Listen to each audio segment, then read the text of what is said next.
What's up, everyone? I'm Jaren Agbanawag, and we are days away from Christmas, and it is pouring rain here in Maui, Hawaii. I'm pretty sure it's probably snowing, or either both, or none at all from where you are. But today we are going to be talking about Avatar: The Way of Water. Once again, this story is co-written and directed by James Cameron and reprises the roles of Sam Worthington, Zoe Saldana, Sigourney Weaver, and Stephen Lang as we follow the story of Jake Sully, who now lives with his newfound family formed on the extrasolar moon of Pandora. But once a familiar threat returns to finish what was previously started, Jake must work with Neytiri and the army of the Na'vi race in order to protect their home. Now, after 13 years since the original film, James Cameron has come out on top and has achieved another visual and epic spectacle.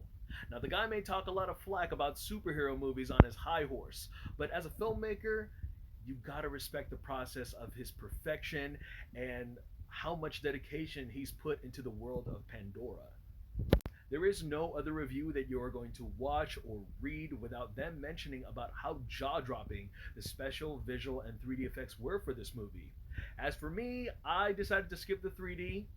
I've seen the first movie in 3D, and that was just way too much for me. And it was just no surprise that they were able to shoot this movie with 8K cameras because it got rendered down to a 4K presentation for the big screen at the movie theaters. And at first, I was a little jaded by it, because not many movie theaters have really converted to that 4K presentation at full, and the high frame rate was just a little overwhelming. It was a lot. It was kind of wonky. It's just one thing where you're watching a 4K TV at home. You got a few lights on, but you're also watching it on a smaller screen, not a big screen. And again, by sitting in the dark for that long, you're also not watching a 3+ hour film straight with no interruptions, obviously. And yeah, it just felt like I was watching a Costco demo, almost felt like watching the movies Life of Pi and Gemini Man with their highest frame rate possible. So it was pretty cool, but it was a lot. Call me biased because I live on an island, but one key element that I truly cherish over the original film was how immersive the aquatic life was in this movie, as well as the giant sea creatures and various marine organisms. It was also the way they were able to capture the movements of water on screen, as well as the waves, or being submerged in the ocean for elongated sequences, was just astonishingly executed and just seamless around the CGI. As far as the story goes, it's pretty basic. It's actually one of my issues that I've had with the first film is that it borrows a lot of story elements from other films that have done it better. But what I found interesting is that with Jake and Neytiri, they kind of step out of focus every now and then, and a lot of the narrative is told through the perspective of their four children. My only issue about that, though, is that it is so difficult to latch onto their characterization because this sequel is trying so hard to juggle the development between the kids and world building the layers of Pandora's ocean. One out of the four kids, I think it might be the second or third oldest, but her name is Kiri, and I had no idea that she was going to be played by Sigourney Weaver. Like, I knew that she was going to come back because she had some flashbacks of her human counterpart from the last movie, and I was looking at this kid's facial features and hearing the voice, and 30 minutes in, I'm scratching my head. I'm like, did they bring Sigourney Weaver back as a child? Oh.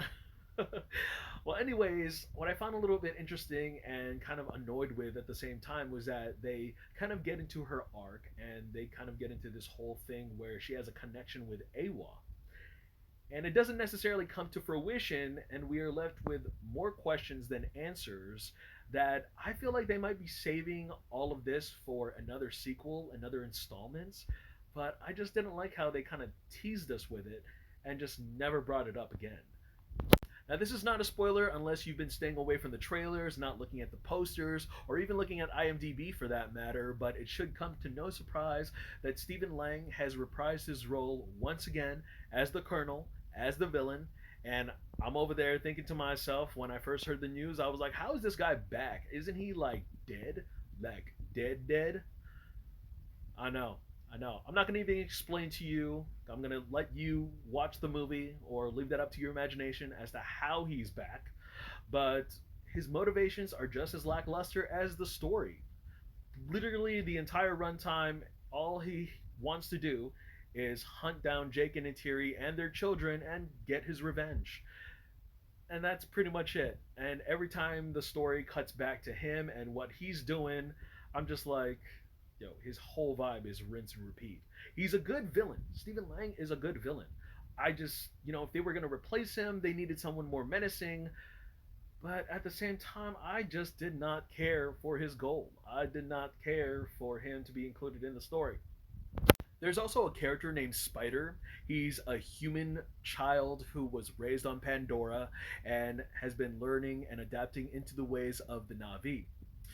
But he unexpectedly gets a lot of screen time, and with a lot of that screen time, he makes the most frustrating and infuriating decisions throughout that there is no wiggle room to figure out his motivations. He is very wishy washy. I could not read this character, and it just pissed me the fuck off. And it is really the biggest step downs of the entire script. Just, yeah. I can honestly say that the movie ran about 20 to 30 minutes too long. I felt like we could have trimmed down the first act because once we get into the water stuff in Act 2, it was a whole other introduction that you had to be patient with.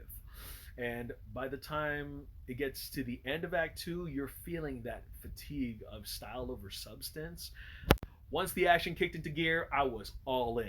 And the fanboy in me did chuckle a bit because there were some familiar camera tricks and stunts that occur in the third act that was kind of a reminiscent and nod to Cameron's early works like Aliens, The Abyss, or even Titanic, and I enjoyed every minute of it. And in the end, the message about preserving ocean life was just as vital and effective as the first movies preserving the rainforests.